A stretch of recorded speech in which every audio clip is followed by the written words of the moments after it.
In this section, I want to show you an example of a user-defined stamp. So for this, I need to create a die and a punch, and I want to use them to create the stamp I need to. So here I want to create the first thing. This is going to be the door of a computer case. So for this, I need to first of all go to Insert menu and define the parameters. And this is going to be 1 millimeter of thickness, 2 millimeters of bend radius. In bend extremities, I make sure that the tangent is going to be selected because I'm going to use a die and punch.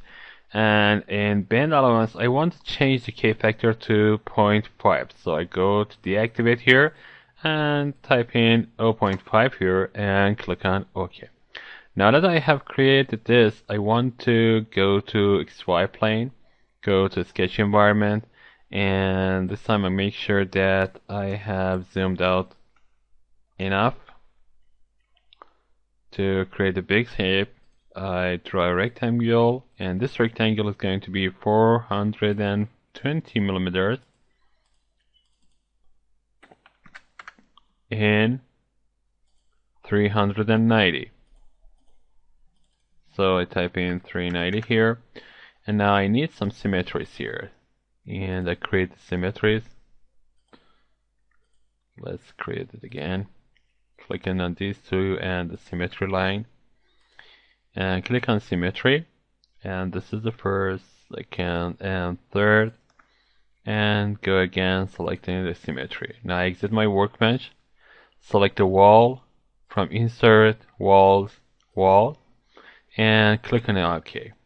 Now I go to insert menu and select the wall on edge here, and select this edge, and this time I want to have about 10 millimeters of wall, and this is going to be in the reverse position, and make sure that width band is selected because I want to have roundness around this bending. So I click on OK.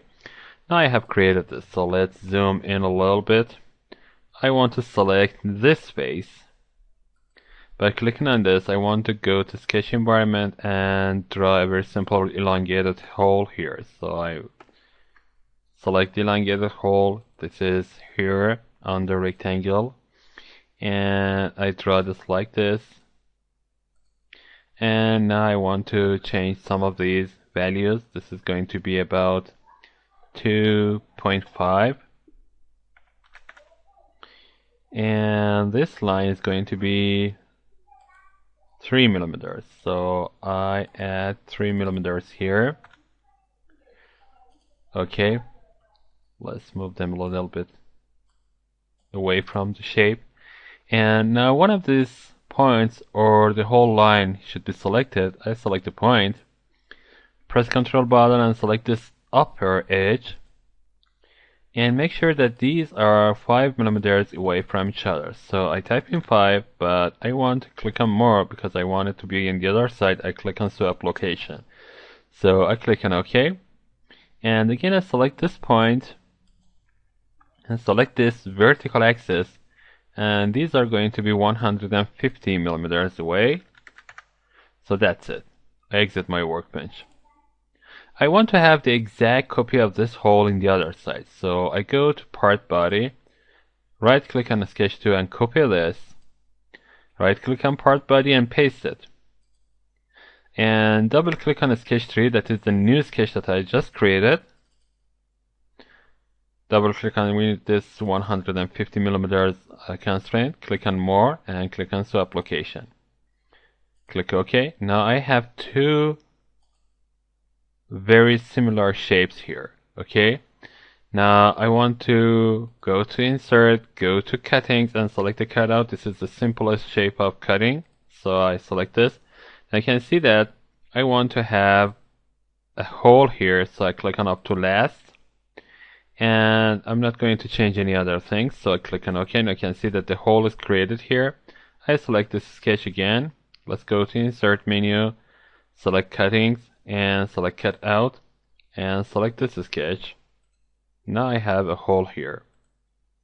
This is the first part that I just created. I want to have a punch and a die and create a stamp on this wall. So let's zoom out a little bit, change the part body name, I wanted to change it to computer case door and click on OK. I want to hide it. Okay, collapse it as well. I want to create another plane here. So to create a plane, I go to mechanical design, wireframe and surface design environment and click on plane, or I go to insert menu, wireframe and select a plane. And this plane is going to be about 100 or 200 millimeters below the XY plane. So I type in 200 millimeters. XY plane is going to be selected, and I click on reverse direction. I want it to be below this, so I click on OK. Now the plane is created. Let's see this by going up. Where is it? So I need to open computer case door. I have created this here. I don't want it to be here, so I remove this by deleting. I go to insert and click another body. This body is going to be renamed to die. And by selecting, by making sure that this is selected, I go and create the plane. Now it is going to be created in the reverse direction. I want it to be down, and that's it. The plane is created for me. Okay, let's go back to generative sheet metal design environment. I want to be here. Or let's go to part design environment because I want to create a padding. So I need the tools in part design environment. So let's select this plane, go to this environment and draw a rectangle. This rectangle is not going to be that big. So I draw this, and this rectangle is going to be 300 by 250. So I type in 300 here and 250 here.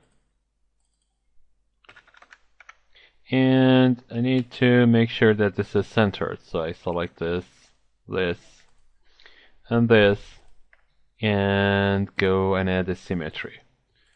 Again, this, and this, and add another symmetry.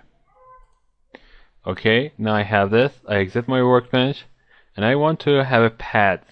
So I go insert sketch base picture and select pad in here, and I want to have about 50 millimeters of padding. This is going to be in the reverse direction. That is the bottom direction. So I click on OK, and that's it. Select this face, and I want to hide the plane. By selecting this face, I can draw another profile here. I want to have a circle, and of course you can have very complex profiles here. I just want to have a very small circle, a little big circle, of course. And let's make this about 150 millimeters in radius, in diameter. So I click on OK, I exit my workbench, and go to add a pocket to this, and this pocket is going to be 5 millimeters only, and I click on OK. Now that's it. Now this is going to be my die, and if you notice, you can see that I have some sharp edges here where the pocket is created, and these sharp edges will cut the sheet metal. So I want to have some padding, some fillets around this, so that it is going to it is not going to be sharp. So I go to insert menu to dress up features and select edge fillet, and this edge fillet is going to be 2 millimeters, and you know that the default bend radius is selected 2 millimeters, so this is okay for me. I select this edge, click on OK. Now I need another one, so I go to insert, dress up features and select the edge, and this edge this time is going to be selected, and click on OK. Now I have my die created here. Now in the next part I want to create the punch for you, but remember that I want to move it down a little bit, or no, I'm not going to move it down because I created another plane. I created this here. So I have my die, I have the case door. Now the next thing that I want to create is the punch.